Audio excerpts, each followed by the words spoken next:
त्याने ज्या पद्धतीनं घृणास्पद कृत्य केलेलं आहे, पोलीस तपास करतायत, SIT स्थापन झालेली आहे, परंतु आपण बघतोय की वेगवेगळे व्हिडिओ ज्या पद्धतीने महिलांच्या अत्याचाराचे बाहेर आलेले आहेत, त्याला फाशीची शिक्षा होणं गरजेचं आहे। परंतु आज जर संधी मिळाली तर आमच्या ताब्यात द्या, कारण अशा पद्धतीचं जे दुष्कृत्य आहे कुठल्याही मुलींवर घडलं नाही पाहिजे, कुणाच्याही घरातल्या महिलांवर घडलं नाही पाहिजे।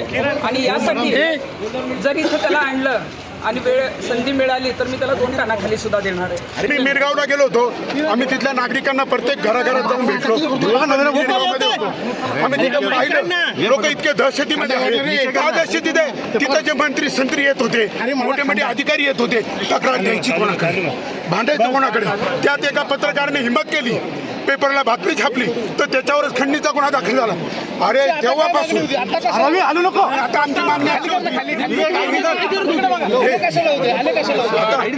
आता तृप्तीताई देसाई पुण्यावरून इथं आल्या, त्यांचं माझं बोलणं झालं म्हणून आम्ही आता इथे आलो। तर आमचं एकच म्हणणं होतं की जनतेचा जो गरीब महिला त्यांचं त्यांनी शोषण केलं, भावनांशी खेळला, कुणीतरी दुःख आहे, कष्ट आहे, कुटुंबामध्ये कटकट आहे म्हणून त्याच्याकडे जात होते आणि तो त्याचा फायदा घेऊन त्यांचं लैंगिक शोषण करत होता। म्हणून या असे नीच नराधम कधी रामराहीम येतो, कधी आसाराम येतो, कोणालाही शिक्षा होत नाही आणि मोकाट सुटतात, कायद्याचा धाक राहिला नाही। म्हणून यांना जनतेची ताकद आम्हाला दाखवायची होती।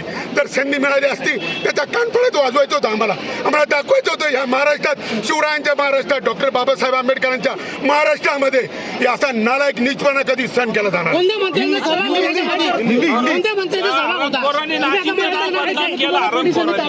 तुम्ही काय करत होता आता? नाही, आता आम्ही फक्त त्याला त्याच्या जवळ जाऊन जर आम्हाला संधी मिळाली असती तर आम्ही त्याच्या कानाखाली जाणार होतो।